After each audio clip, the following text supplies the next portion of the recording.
Thank you so much for having me. Thank you. Very lucky to have you here at site. That's wonderful.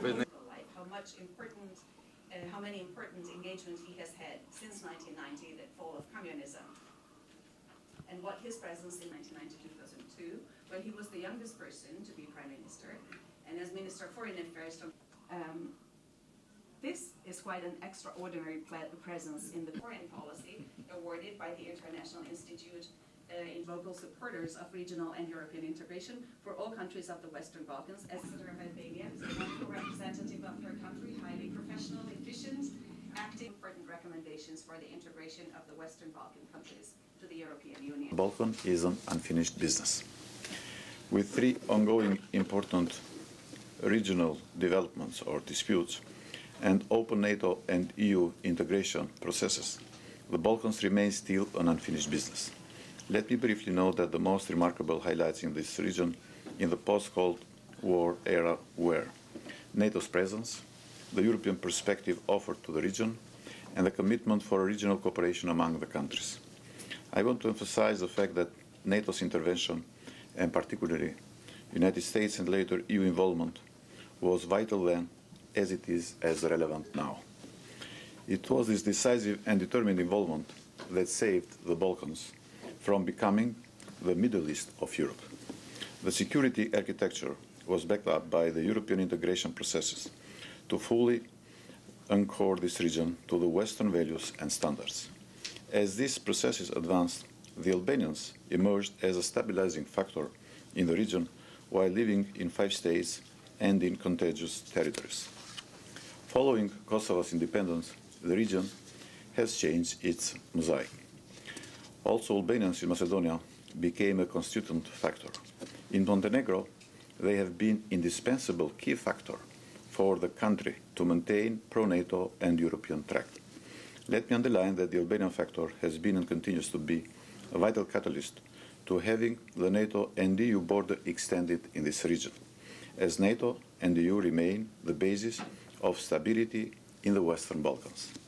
As the region is entering its consolidation phase, with Croatia, Albania, Montenegro as NATO countries, and hopefully soon also Macedonia, with Croatia as an EU member, and Serbia and Montenegro negotiating accession chapters, to be followed soon, hopefully by Albania and Macedonia next year, ongoing stabilization and association agreements and respective processes with Kosovo and Bosnia and Herzegovina, and the EU-led dialogue between Kosovo and Serbia entering the final phase, additional efforts and attention is needed to complete the unfinished business in the Balkans. I find that the recent proposal to open a new debate on what would constitute the final agreement on the normalization of relations between Kosovo and Serbia is wasted time as its best and a key to Pandor's box at its worst. Opening such debate at a time of red flag alerts posted by both the United States and the EU on the involvement of third actors trying to undermine the stability and security in the region makes it even more alarming. Let me recap that Kosovo gained its independence because of the uncompromised intervention of NATO in response to Milosevic's genocide. So first there was genocide and war, and then there was the Ahtisaari package that paved the way to the independence. Kosovo was soon recognized by most of the UN members, including 23 out of 28 EU member states, and by its neighbors except Serbia. Kosovo is a member of a number of regional and international organizations. It has its own stabilization and association process with the European Union. It enjoys its legitimacy as recognized by the principal judicial organ of the United Nations, the International Court of Justice. It is advisory opinion upon Serbia's request. In its advisory opinion upon Serbia's request, the International Court of Justice clearly stated that Kosovo's independence is in the accordance with the international law. Thus, it was more than just a legitimate political act. It was also the right legal act. It was this opinion in 2010 which led to the establishment of the EU-led dialogue between Kosovo and Serbia in 2011. The purpose of this dialogue was to facilitate the normalization of relations between the two states on the lines of this reality, not to undo it, not to alter it. This agreement has to respect the values and principles of the European Union, to break away from the past and to embody positive energy, encouraging the inter-ethnic coexistence and harmony. It would be unimaginable that this dialogue produce an agreement that alters borders along ethnic lines, blowing against the whole concept of the EU as we know it since its foundation. Borders are not a matter of map lining. It takes a computer to do that. It is a matter of people's and their daily lives, of their property, of their history, of memories of the past and the graves, also of their pride. Border-changing agreements are not a matter of drafting. They are a matter of implementing, and in particular in the Balkans. The referendum result in Macedonia recently should be an awakening signal that even the best possible agreements, with clear and huge international support, are not easy to implement in a complex context. I hope that this agreement will find its way through the Macedonian Parliament and open Macedonia's doors to NATO and the EU. I also appreciate the fact that those who voted were clearly supporting this path, voting in favor to this agreement. In turn, NATO, the European Union and the United States should continue their support for Macedonia, ensuring the success of a long-term investment to the stability of the country, but also of the region. When saying all this, I am realistic in recognizing the fact that the Balkans is neither the most important region nor the hottest spot in the world. But it is the region where the West, NATO, the United States and the European Union have made the most historical political, military and economic investment after the 1990s.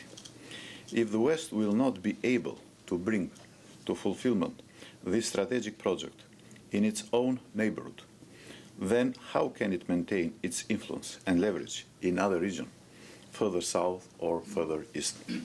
For our countries in the Balkans, regional cooperation is the key to heal the wounds of the past conflicts, and it is the only way to face the challenges of the future. The European integration path has been a driving force for our countries in the region to embrace democratization processes and enjoying a long-lasting economic progress.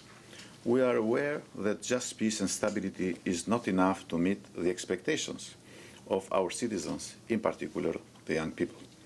We are facing serious challenges, in particular to youth immigration and youth unemployment. In that respect, we need to do more to attract foreign investments in our region through concrete strategic projects in energy infrastructure, manufacturing, tourism, IT and services.